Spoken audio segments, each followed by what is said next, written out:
So Acts 17:11. Acts 17:11 is about the believers, or actually about the people, the Jewish people in Berea. And the Bible says the people of Berea, the Jews of Berea, were more fair-minded than those in Thessalonica. So when I read something like this, I would pause, because the Word of God is comparing a group of people in one city with a group of people in another city. So what I would do is I would find out how open-minded or fair-minded the people of Thessalonica were. Obviously, the people in Berea were more noble, they were more fair-minded or more open-minded. So I want to know how much open-minded the people of Thessalonica were, or the Thessalonians were. So what I do is I would search the scriptures, and one of the places I would search is the Epistle to the Thessalonians, because I believe Paul would tell them, or Paul would talk about it, or we should say Holy Spirit would talk about it. And in the first epistle of the Thessalonians, in chapter 2, verse 13, Holy Spirit through Paul says that when Paul and Silas preached the gospel in the city of Thessalonica, the Thessalonian Jews did not think the message or the gospel was a mere human idea. They received the gospel as the word of God, as something that came directly from God. So that's why the word of God or Holy Spirit says that the people of Thessalonica were noble, or they were very open-minded. Now, if you go to the book of Acts, you will find out that after they preached in Thessalonica, they moved to Berea because they were persecuted by the other Jews who did not believe. But Holy Spirit witnesses that, or testifies that, the people in Berea, the Jews in Berea, were nobler. They were more noble, more fair-minded, more open-minded. And what did they do? They must have done something extra, or something more than what the Thessalonian Jews did. And here we learn that the Jews in Berea listened eagerly to Paul's message. But then after listening to the message, just like the Jews in Thessalonica did, they also searched the scriptures day after day to see if Paul and Silas were teaching the truth. And of course, the Bible says, as a result of them receiving the word and then also searching the scriptures day after day, many Jews believed, and so did many prominent Greek men and women. Again, we need to pause and ask ourselves a question, or we should pause so that Holy Spirit can illuminate things for us. You just read that the Berean Jews were nobler because they not only received the message as the word of God, but they also searched the scriptures day after day. Now, this is something that happened 2,000 years ago. What that means is these Jewish people did not have their personal Bibles. They did not have one Bible sitting on their coffee table, and another one sitting in their study room, and a third one sitting in their bedroom on their nightstand or bedside table. They didn't have any personal Bibles at all. So if they wanted to read the Bible or examine the scriptures because they wanted to know what Paul and Silas were teaching was true or not, they had to go to the synagogue. And once they get to the synagogue, again, this is something that happened 2,000 years ago. And I want you to visualize this.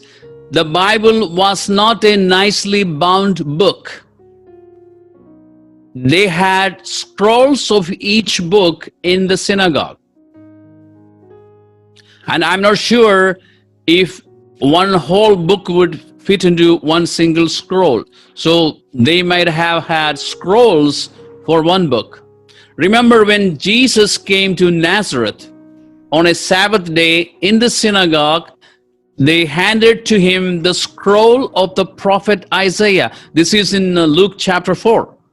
And I think in verse 17 it says, then the Lord Jesus unrolled the scroll. And then verse 17 says, then the Lord found the place where it was written.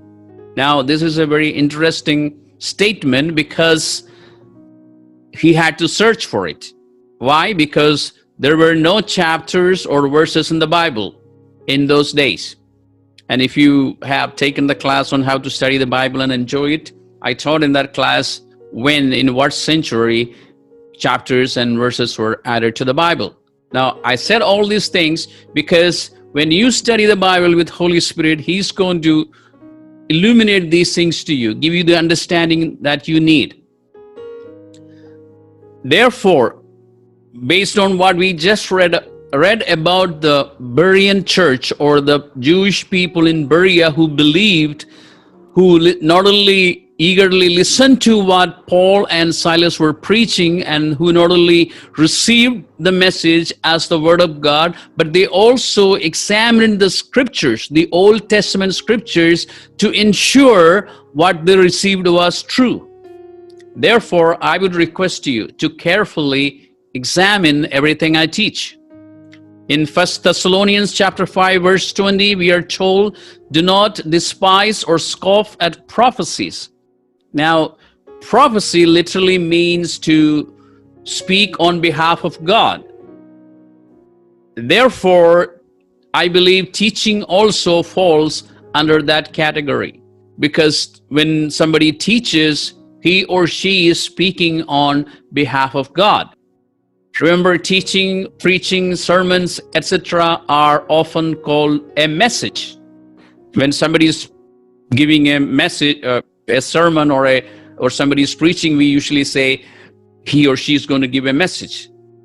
Meaning we believe what we are teaching is from God, or when we are teaching from the Bible, actually we are teaching or presenting the teaching or preaching on behalf of God. So I believe the passage in 1 Thessalonians 5:20 is not exclusively about hearing from God and speaking. It is also hearing from God through the word of God and presenting a message that you believe is for the people that you are teaching. So this principle, in a sense, is applicable to teaching and preaching. So the Bible says, do not despise prophecies, and I would say do not despise teachings or teachers. Instead, test every teaching. Judge everything that is said, that is presented to you. And then hold on to what is good. Because you're responsible for what you believe, whether you like it or not. This is how God looks at it. God will always hold you responsible for what you believe. The Apostle Paul told the church in Galatia that if anyone brought another gospel to them, he or she would be under a curse. He in fact said that even if an angel or we bring it, then whoever brings it would be under God's curse. In other words, Holy Spirit held the Galatian church responsible for receiving a false gospel. And receiving means they believed a false gospel when somebody brought it. So what I'm trying to say is that we cannot blame the teachers. We are responsible for what we believe. Therefore, we have a responsibility to examine the teaching carefully. And then when you feel something is not right, or when you listen to a teaching and at some point you feel something said or taught is not accurate, you don't have to accept it. You don't have to receive it. you have every right to put it aside. What I'm saying is, I'm not asking you to despise or scoff at a teacher or a teaching, but what I'm saying is that if something doesn't agree with your spirit, you have every right to keep it aside, but don't throw away the whole teaching. But the Bible says in Thessalonians, 1 Thessalonians chapter 5, verse 20, to judge everything, then hold on to what is good. In other words, eat the fish and throw the bones in the trash can. And if you're a vegetarian, I often say, eat the banana and throw the peel in the trash can.